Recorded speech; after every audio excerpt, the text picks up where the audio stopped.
We are going to take a look at an updated Titans roster projection. But really quickly, I'm just going to level with you guys. The way Chat Sports operates is the more subscribers you have, the more studio space our boss Brett and James assign us. And we have not posted a ton of content lately because we need more subscribers. So help us get to a nice round number like 7,500 subscribers off of today's show.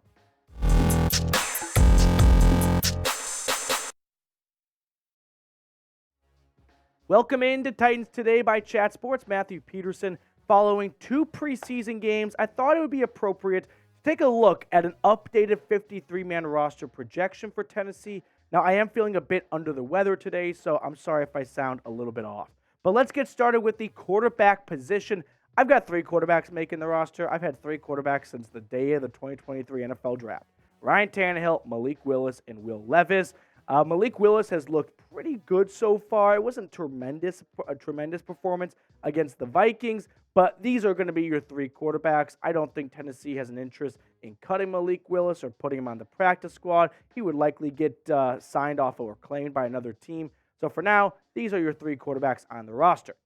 As for the running back room, I'm going to go with four running backs. Derrick Henry, Tyjae Spears has been awesome so far. We'll look at him closer in just a moment. Julius Chestnut has had a really good preseason and training camp. I think he makes the roster. And then Hassan Haskins, a day 3 pick from last year, I think he also slips on for at least a second season in Tennessee. But Tyjae Spears has really emerged in my eyes as this team's RB2, and he's not just going to be some redshirt freshman this year for the Titans. I think he's going to have a really good incised role for this Tennessee offense. So far through the preseason, 13 carries, nearly 90 yards, and 1 touchdown. I have loved what I've seen out of the former Tulane Green Wave. Now let me know, who do you think the biggest standout has been so far in the preseason? Now that we are, past the halfway mark, 2 out of 3 games in the books, let me know whether it's a good thing or a bad thing, just the biggest standout from your eyes so far. I'm going to roll with 5 wide receivers. I don't love this, but I can't find a 6th wide receiver on this roster who I think is deserving of an NFL roster spot. So for that reason, DeAndre Hopkins. Treylon Burks sounds like he'll be ready to go for week 1 or at least close to it. So I don't envision the team trying to get him through the roster cutdown days and then, they're definitely not going to waive him, but then put him on the short-term IR. So Treylon Burks, of course, makes it. Chris Moore, Kyle Phillips, and then Nick Westbrook-Ikhine also making it. I'm leaving off guys like Racey McMath, a 7th-round pick from this past draft class. But at the end of the day, I don't see Tennessee putting 6 guys on the roster from the wide receiver room. I haven't seen 6 NFL-caliber wide receivers, at least deserving of a 53-man roster spot.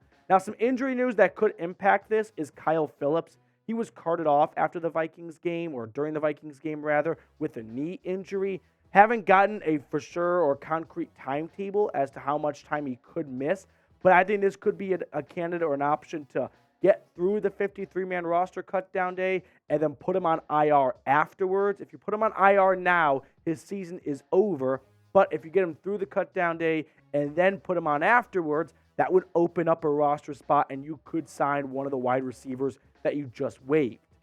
Tight end, I'm going to go with 4 tight ends. And most teams roll with 3, but I actually see 4 NFL caliber tight ends, right? Chig Okonkwo, Trevon Wesco, Josh Whyle, and then Thomas O. I think all 4 of these guys have shown throughout this preseason, or for some last year, that they are deserving of a roster spot. So for Tennessee, a team that wants to run the football a lot, get on some extra 11, 12 personnel, 21 personnel, extra tight end on the field, you could definitely see Mike Vrabel petitioning for 4 tight ends. Now, speaking of the tight end room, over or under 700 yards for Chig. Let me know down in the comment section if you think he can surpass 700 yards or come up just shy of it. Very curious to see where everyone stands on this number. On to the offensive line, where I've got 9 players making it. Andre Dillard, Peter Skoronski, Aaron Brewer, Daniel Brunskill, and Chris Hubbard. Those are your 5 starting linemen for week 1, so of course they all make it. Corey Levin, Jalen Duncan, Justin Murray, and Jordan Roos. I think those are your 4 backup offensive linemen. Now, Nicholas Petit-Frere, he is going to be on the suspension list, so he will not count towards a roster spot. he's kind of just floating up there where he's on the roster, but he's also not counting towards the 53-man roster. Now, one name that you might notice is not on there, Dylan Radunz. He's on the PUP list still as he works his way back from a torn ACL. My guess is that the Titans want to keep him on the PUP list to start the season. And if that's the case, he won't count towards a 53-man roster spot, but you also can't use him the first 4 weeks of the season. So once Radunz is healthy, he could take maybe Jordan Roos's spot, or when Nicholas Petit-Frere comes back, he could take someone else's spot. But for now, I think those are your initial 53-man roster guys at the offensive line. Let's switch gears. Let's look on the defensive line, where I've got 6 guys making it. Jeffrey Simmons, Danico Autry, and Teair Tart. I got Sam O making it. I've got Jaden Peavy making it, and Naquan Jones as well. This is relatively chalk because I think you could expect chalk at the defensive line. I haven't seen anyone really rise up the ranks and really move the needle too much for me. Now, as for the linebacker group inside and outside, Azeez Al-Shahir, Jack Gibbons, Monty Rice, and Luke Gifford, along with Chance Campbell. Those are my 5 inside linebackers making this roster. Chance Campbell and Luke Gifford, you could maybe go one way or the other, but I like what I've seen out of both players, so for now, I'm going to have them make the roster.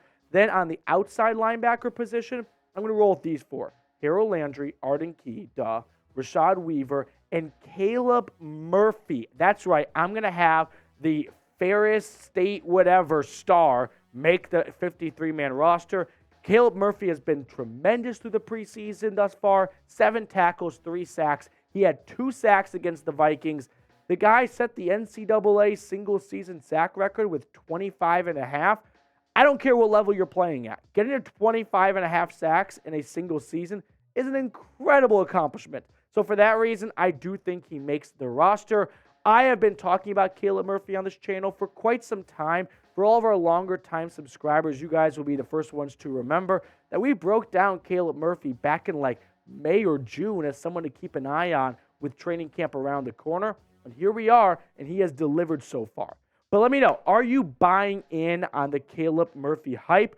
Or is this a prisoner of the moment example where, sure, 3 sacks, but it's preseason. He's playing second and third stringers.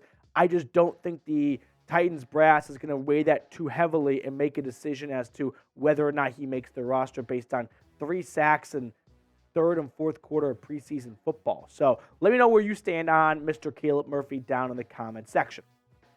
Let's switch gears and now move on to the cornerbacks. Christian Fulton, Sean Murphy-Bunting, and Roger McCreary, they are all locks to make the roster. And then there are 3 backups I'm going to roll with. Elijah Molden, Trey Avery, and Eric Guerrer. You could maybe bump Guerrer off this roster, but I think he ultimately snags that final cornerback spot. Now, once again, unfortunately, the Titans will be without the services, most likely, of Caleb Farley for the first 4 weeks of the season. Like Radunz, he is on the PUP list still, so the same goes for him.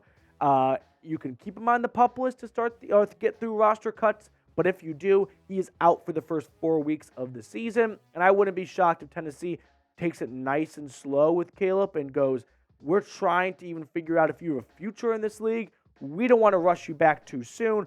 Plus, we get to keep an extra roster spot. So if you're going to miss the first 2, maybe 3 weeks of the regular season anyway, what's 1 more week and we get an additional roster spot and you get an additional week of rest.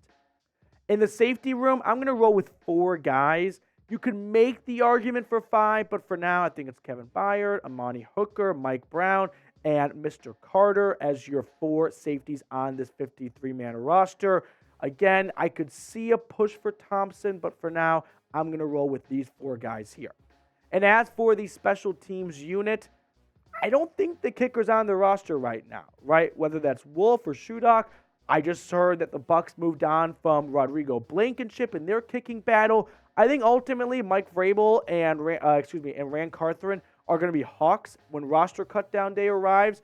And there's a lot of really big kicker battles going on across the league. So they're only going to take 1 kicker. So you're going to have like 4 to 5, maybe even 6 kickers that are recognizable, get moved or get cut. And maybe the Titans swoop in and sign one of those players. And then to round it out, of course, Ryan Stonehouse and Morgan Cox are your last 2 members of the 53-man roster. So now that we just ran through this Titans roster, or at least my prediction for it, How many wins for the Tennessee Titans in 2023 with that roster right there? I think that could be a 9-win team. They've got a decently easy schedule. Mike Vrabel is one of the best coaches in the NFL. They get a healthy Ryan Tannehill back. You get maybe one last year out of Derrick Henry, DeAndre Hopkins, and that defense, which is criminally underrated. Yeah, I think that could be a 9-win team right there. Make sure to subscribe if you have not already. Like I mentioned at the start of the video, the more subscribers we get, the more content we can produce, and that means more videos for all of you at home. So be sure to hit that sub button down below.